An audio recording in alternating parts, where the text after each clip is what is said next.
क्योंकि 5 कोष लगे हुए हैं इंसान के शरीर में, और 5 कोषों में सबसे मुख्य कोष है उसमें अन्नमय कोष। अन्न जो हम खाते हैं उससे हमारा मन बनता है, और 5 कोष हैं अन्नमय कोष, मनमय कोष, ज्ञानमय कोष, विज्ञानमय कोष और आनंदमय कोष। और सबसे पहले कोष कहते हैं खजाने को। पहला खजाना है अन्नमय कोष का। जैसा इंसान अन्न खाता है वैसा मन हो जाएगा, जैसा पानी पीता है वैसी वाणी बोलेगा, जैसे इंसान की मति होगी वैसी उसकी गति हो जाएगी।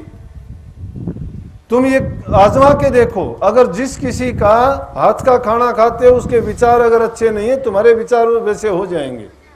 घर में अगर पत्नी झगड़ा करके तुम्हें खाना बना के देती है, उस क्रोध में गुस्से में तुम्हारे ख्यालात भी वैसे ही क्रोध वाले हो जाएंगे। अगर वो प्यार से बना के देती है तो तुम्हारे दिल में भी अपने आप प्यार और शांति आ जाएगा। क्योंकि हम जो भी बात करते हैं, काम करते हैं, उसके गुण दोष उस चीज में जाते रहते, हमें पता नहीं लगता। आज इतना वैज्ञानिक जमाना है, अगर हम यहाँ बैठे भी हुए भी देखें तो यहाँ अगर हमें वो सूक्ष्म दृष्टि हमारे पास होता और हम इसको देख पाते तो इस पंडाल में भी इतनी तरंगे अब चल रही हैं कि गिनती नहीं कर सकते हम। कहीं रेडियो की है, कहीं टेलीविजन की है, कहीं मोबाइल फोन की है, कहीं इंसान की आवाज की है, कहीं किसी चीज की है, कहीं किसी चीज की है। घटना कहाँ होती है? आकाश से उन सारी चीजों को कंट्रोल करते हैं। जब ऐसा युग और जमाना है कि जिसमें सब चीजों का सूक्ष्म रूप में हर जगह पर उसका असर है, हम देख नहीं पाते, लेकिन अगर हम जैसा खाते हैं उसमें उस चीज का असर भी इसी तरह से जाता रहता है। अगर अच्छा अन्न नहीं खाया, अच्छा मन नहीं रह सकता। संत महात्माओं ने इसलिए कहा कि भाई अपना शुद्ध कमाई का और पवित्र अन्न खाओगे, तुम्हारे ख्यालात पवित्र हो जाएगा। दोष मन को देते हैं, मन क्या करेगा? अरे जो कुछ खाते हैं उससे हमारा मन बनता है। अच्छा खाओगे अच्छा मन बनेगा, पवित्र खाओगे पवित्र मन बनेगा। बल्कि बात आपने पहले भी सुनी होगी, जबान पे आई है, फिर भी बताऊंगा। एक महात्मा था, महात्मा को किसी अमीर आदमी ने निमंत्रण दिया कि महात्मा जी मेरे घर खाना खाने के लिए आना। महात्मा जी गए। कि वो तो सोचते थे कि महात्मा है, त्यागी है, इसको किसी चीज की क्या जरूरत है। कोई घर का सामान इधर उधर बिखरा पड़ा था, नहीं उठाया। उसकी घरवाली का वहीं पे हार भी था, हार बड़ा कीमती था। महात्मा की नजर जब उस पर पड़ी, उसके दिल में ख्यालात आया कि मैं क्यों ना इसको ले लूं। महात्मा ने उसको उठाया, हालांकि उसको जरूरत नहीं थी, खाना 2 रोटी की जरूरत थी, मालिक का भजन करता था, आराम से सुख शांति से रहता था।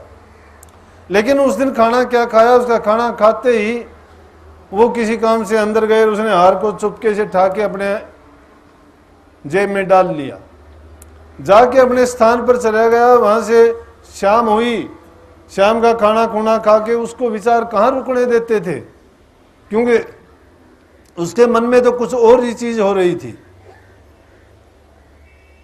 विचारों की उथल पुथल चल रही थी, और ऐसे ऐसे उसके दिमाग में विचार आए कि आज रात को ही निकल लेता हूं। वो जेब में हार डला हुआ था, रात को उठा और उछल पड़ा वहां से। जब आगे काफी दूर निकल गया, उसने सोचा कि अब तो तेरे को कोई खोज नहीं पाएगा। पखाने की हाजत हुई, एक जंगल में जोड़ के किनारे जाके पखाना करके हाथ धोया, कुल्ला मुंह जब उसने धोया, धोने के बाद देखता है उसको फिर पेट में थोड़ी तकलीफ हुई। फिर दोबारा से गया, फिर आया तो फिर उसको तकलीफ हुई, वो फिर गया। कहने का मतलब उसको 3-4 दस्त लगे, जिससे उसका पेट साफ हो गया। कुर्ला करके और वो बैठ के जब सोचने लग गया, बोला कि आराम से जिंदगी बसर करता था, तेरा कितना खोटा कर्म था कि तू रात को जिन लोगों ने तेरे ऊपर यकीन किया, विश्वास किया, तेरे को खुदा मानते थे, और तो उन्हीं का हार चुरा के भाग लिया। उसी टाइम वापिस गया और जाके उससे कहने लगा, बेटी ये ले आपका हार।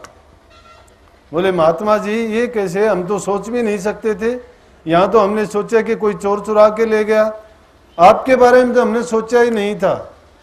बोला लेकिन मैंने सोच लिया कि ये मैं चोर बन के लेके गया था, मुझे एक बात सच्ची बताओ कि आपने जो मुझे खाना दिया वो अन्न कहाँ से आया था। उसने अपने घरवाले से पूछी, घरवाला कहने लगा कि ये अन्न एक सुनार के से आया था। बोला उसमें क्या था, सुनार से जाके पूछा गया तो बोला मैं किसी का गहना बनने के लिए आया था, उसमें दूसरी मिलावट की थी, उससे जो पैसा मिला था वो आपको दिया था और इसलिए वो ऐसा हुआ। तो कहने लगा कि देखो कि एक बुरी कमाई का थोड़ा सा अन्न खाने से मेरे जब विचारों को इतना खराब कर दिया, तो तुम गृहस्थी लोग जो रोजाना छल कपट बेईमानी चोरी डकैती का खाते हो, तुम्हारे विचार कैसे पवित्र हो सकते हैं। आज हम दोष दे देते हैं कि बच्चे अच्छे नहीं हैं, बच्चा कहना नहीं मानता है, ये झगड़ा कर लेता है, भाग जाता है। क्यों करते हैं बच्चे ऐसा?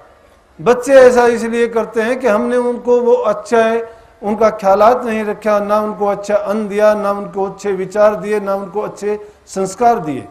जैसा माँ बाप से बच्चा लेता है वैसा ही तो बड़ा होके वो करेगा। तो पहला काम है कि इंसान का अन्नमय कोष को सुधारना। अगर आप अच्छी चीज खाते हो, इस शरीर में जो भी चीज जाएगी उसका अंश निकालता है। मशीनें लगी हुई हैं इंसान के शरीर के अंदर बहुत सी, और जो जो चीज जैसा भी माल इसमें डालते हो उस सब की कुटाई धुनाई पिसाई करके उसमें से अलग अलग निकाल के सामान और बाकी का फालतू अडंगा तुम पखाने के द्वार से बाहर निकाल देते हो, फालतू पानी पेशाब के द्वार से बाहर निकाल देते हो। लेकिन जरूरत की जो सूक्ष्म चीजें हैं उससे क्या बनेगा? मनमय कोष बनेगा। अन्नमय कोष से मनमय कोष बनता है। जो आदमी शुद्ध अन्न खाता है उसका शुद्ध मन हो जाएगा। जब शुद्ध मन होगा तो उससे ज्ञानमय कोष बनता है। जैसा अन्न खाया गया है, अगर वो शुद्ध खाया है तो उससे शुद्ध विचार पैदा होंगे उस मन में। अगर उसने गंदा मंदा या ऐसा वैसा खाया है तो उससे उसके बुरे विचार होंगे। ज्ञान से विज्ञानमय कोष उसकी और सूक्ष्मता में चला जाएगा, उसकी विवेक शक्ति और परख शक्ति और ज्यादा अच्छी हो जाएगी, और उसके बाद आनंदमय कोष आता है। इसलिए महात्माओं ने पहली चीज कही है कि अपने कमाई का 20 नुओं की कमाई खाते हो, चाहे वो सादा खाना है, उसमें जो मजा आएगा वो दूसरी चीज में नहीं आएगा। नानक साहब की भी मिसाल सुनी होगी, उन्होंने अमीर आदमी के खाने से तो खून निचोड़ के दिखा दिया था, और गरीब आदमी जिसका हक हलाल की सच्ची कमाई थी उसको निचोड़ा तो उसमें दूध निकला था। तो इसी प्रकार से, परंतु हम क्या है कि एक दूसरे को देख के आपाधापी लगा के और इस अंधी दौड़ में शामिल होने के कारण दुख और चिंताओं को ज्यादा बढ़ा लिया है, पैदा कर लिया है। ऐसे में शांति की कल्पना करना भी मूर्खता के सिवाय और कुछ भी नहीं है। हम तो अगर कोई छोटी सी कोई बुराई कर देता है, उस बुराई का बदला लेने के लिए ऐसे उतावले हो जाते हैं कि मुझे मौका मिले और कब इससे ज्यादा मैं सजा दूं ताकि मुझे शांति मिले। शांति उसको इस बात में नहीं है, लेकिन उसमें उस बात की कमजोरी है। जो अगर किसी बात से नुकसान उठा लेता है, कोई एक धोखा करता है वो उसे 50 धोखा करना चाहता है, तो फिर इस बीमारी का इलाज नहीं है। कीचड़ से कभी कीचड़ साफ नहीं होता, गंदगी से गंदगी साफ नहीं हुआ करती, नफरत से नफरत मिटाई नहीं जा सकती, बुराई से बुराई करोगे बुराई नहीं मिट सकती।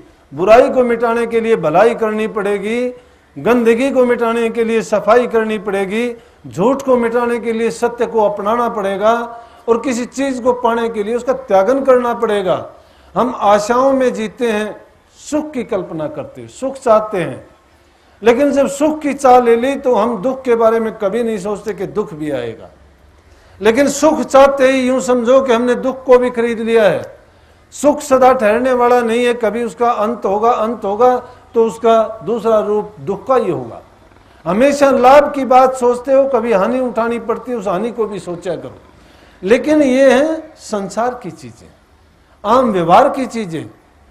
ये मैंने क्यों बताई कि जब तक हमारा संसारिक, गृहस्थिक, पारिवारिक और सामाजिक जीवन व्यवस्थित नहीं है, सुखी नहीं है, अनुशासित नहीं है, तो हम क्या सत्संग में जाके लेंगे और क्या महात्माओं से वाणी वचन सुन के उनका लाभ उठा सकते हैं।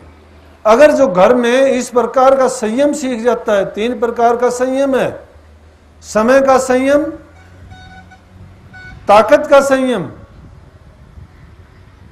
बल का, और अपने विचारों का संयम, तीनों संयम में सब सीमाएं बंधी हुई हैं।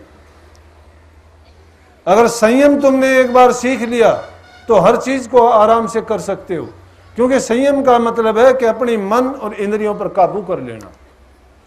इसीलिए पतंजलि योग में भी क्या कहा कि यम, नियम, आसन, प्राणायाम, प्रत्याहार, धारणा, ध्यान और समाधि, यही बातें बताई हैं। लेकिन संत मत में सीधी बात बता दी कि जो जीव संतों की शरण में जाता है उसको कहते हैं बुराई नहीं करना। सम हो गया, दम हो गया, बुराइयों का दमन कर देना ही दम है। अच्छी चीजों को, अच्छे गुणों को अपना लेना ही सम है। लेकिन असली चीज जो अभ्यासी के लिए वो है धारणा, ध्यान और समाधि। 3 चीज। धारणा रखो नाम की हमेशा। ध्यान सदगुरु के स्वरूप का जो कही थी, गुरु का ध्यान कर प्यारे, बिना इसके नहीं छूटना। अगर इस जगत जंजाल से, इस 84 लाख की योनि से बच जाना चाहते हो तो गुरु का ध्यान कर। गुरु का ध्यान क्या करो कि गुरु का ये नहीं कि हमेशा उस स्थूल रूप को या गुरु रूप को जो इंसान रूप में उसी को माने जाओ। गुरु का ध्यान कि गुरु ने जो सीमाएं बनाई हैं तुम्हारे लिए, गुरु ने जो ज्ञान दिया है उसको याद रखे। बुरे रास्ते पर ना जा। जब भी कोई बुराई की चीज मन में आती है, ख्यालात में उठती है, गुरु को याद कर ले। ये है गुरु का ध्यान करना। ये नहीं कि कभी सोचते हो कि गुरु के फोटो को, गुरु की शक्ल को याद करके। अलग बात है। अभ्यासियों के लिए मन की वृत्तियों को एकाग्र करने के लिए एक ये दिया गया है कि उसको गुरु का रूप है, अपनी दोनों आंखों के मध्य में रख के बाईं ओर को एड़ा नाड़ी, दाईं ओर को पिंगला नाड़ी, और बीच में जो सुषुम्ना नाड़ी है जब तिलक लगाते हैं मस्तिष्क के बीच में, इन दोनों को एक जगह पर मिलाकर जब कंसंट्रेशन ऑफ माइंड करोगे, जब ध्यान लगाओ कि मन की वृत्ति पूरी की पूरी एकाग्र होके पूरी शक्ति एकाग्र हो जाएगी और तुम में वो ताकत आ जाएगी कि जो करना चाहोगे कर सकोगे। तो अभ्यासियों के लिए मन की वृत्तियों को एकाग्र करने के लिए वो रूप भी बताया गया है कि उस गुरु के रूप को इस जगह पर प्रकट करके अपने मन के ख्यालात को तुम जोड़ो। ताकत इंसान के अंदर है। आपके अंदर वो खजाना है जो किसी भी चीज के पास नहीं है। दुनिया में कोई ऐसी चीज नहीं जो इसके मूल्य के बराबर हो। अकूट खजाना भरा हुआ है इंसान के पास, लेकिन है अंदर में, और अंदर की चाबी उनकी संतों के पास है। सत नाम धन पूंजी संतन हाथ कुंजी। संतों से कुंजी लो, रास्ता लो, तब उस नाम की कमाई करो। कबीर साहब भी कहते हैं, चांद सूरज एक के घर लाओ, सुषमन सेती ध्यान लगाओ, दोनों तिल एक तार मिलाओ, तब देखो गुलजारा है, करने नो दीदार महल में प्यारा है। कि वो प्यारा इस महल के अंदर छिपा हुआ है। सुषुम्ना नाड़ी के साथ में ध्यान लगाओ, दोनों तिल, दोनों आंख, दोनों तिल और कोई नहीं है। पद्मदास इसको कहता, तिलक तिलों के बीच सूरत को लाना और सुमरण मन में लाए चलो कर प्याना। तिलक तिलों के बीच, तिलक कौन सा? ये तिलक है। और तिलों के बीच, इन तिलों के बीच में इन दोनों आंखों की शक्ति को एकाग्र जब करोगे और तुम्हारे बाहर की दुनिया के सब ख्यालात हट जाएंगे, सिर्फ एक तब स्थापित हो जाएगा, दिमाग के एक जगह पर एकाग्र हो जाएगा, तो फिर देखो कि वो अंदर का प्रकाश खिल जाएगा, वो ज्योति प्रकट होगी, वो ज्ञान प्रकट हो जाएगा, शिव नेत्र खुल जाएगा। उसको कुछ लोग कहते हैं कि वो शिव जी की तीसरी आंख है। संत मत में उसको कहते हैं वो 10वां द्वार है इंसान का। 9 द्वारे जो प्रकट दिखाई देते हैं उनमें फंस के उलझ पुलझ के सारी दुनिया बही जा रही है। स्वामी जी महाराज एक जगह कहते, देखो सब जग जात बया, कि अरे सारा संसार भया जाने लग रहा है, 9 द्वारों के रास्ते से भया